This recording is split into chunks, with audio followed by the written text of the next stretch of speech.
Hello viewers, আসসালামু আলাইকুম। আজকে আপনাদেরকে কনস্ট্রাকশন লাইন কমান্ডের সাথে পরিচয় করিয়ে দেব। এই কনস্ট্রাকশন লাইন কমান্ড ইউজ করে কিভাবে একটি সরলরেখা ড্র করা যায় এই সম্পর্কে বিস্তারিত কথা বলবো। কনস্ট্রাকশন লাইন কমান্ড দিয়েও লাইন কমান্ডের মতো একটি সরলরেখা তৈরি করা হয়, তবে লাইন এবং কনস্ট্রাকশন লাইনের মধ্যে কিছুটা পার্থক্য রয়েছে।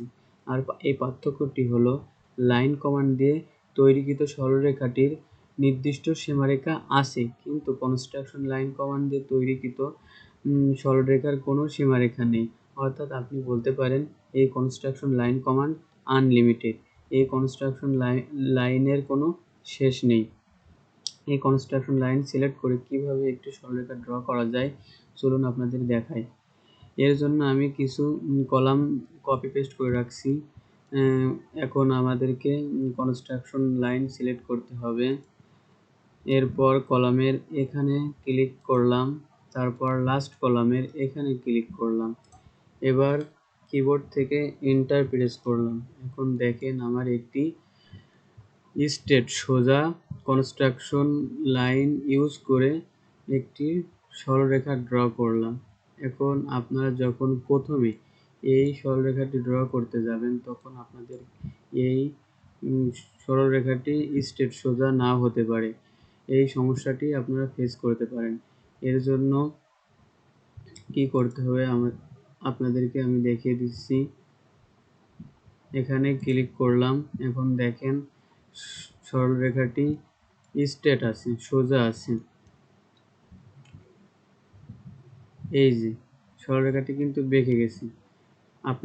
আপনারা যখন প্রথমে এটি ড্র করতে যাবেন তখন আপনাদের এমন হতে পারে। এমন হলে আপনারা এটা কিভাবে ঠিক করবেন, স্ট্রেট সোজা করবেন? এটা সোজা করার জন্য আপনাকে কিবোর্ড থেকে ফাংশন 8 অর্থাৎ F8 প্রেস করতে হবে। F8 প্রেস করার সাথে সাথে আমার লাইনটি কিন্তু স্ট্রেট হয়ে গেছে, সোজা হয়ে গেছে। তারপরে এই কলামের এখানে ক্লিক, দেন কিবোর্ড থেকে এন্টার প্রেস। আবার একইভাবে কনস্ট্রাকশন লাইন সিলেক্ট, এই কলামের এখানে ক্লিক আর লাস্ট কলামের এখানে ক্লিক, কিবোর্ড থেকে এন্টার প্রেস। আবার একইভাবে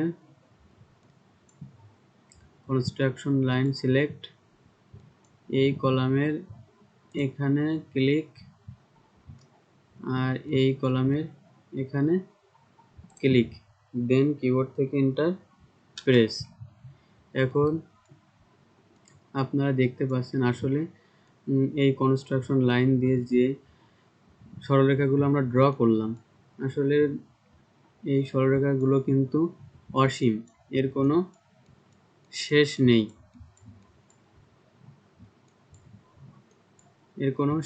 আশা করি আপনারা এই কনস্ট্রাকশন লাইন ইউজ করে কিভাবে সরলরেখা ড্র করা যায় এটা শিখতে পারছেন।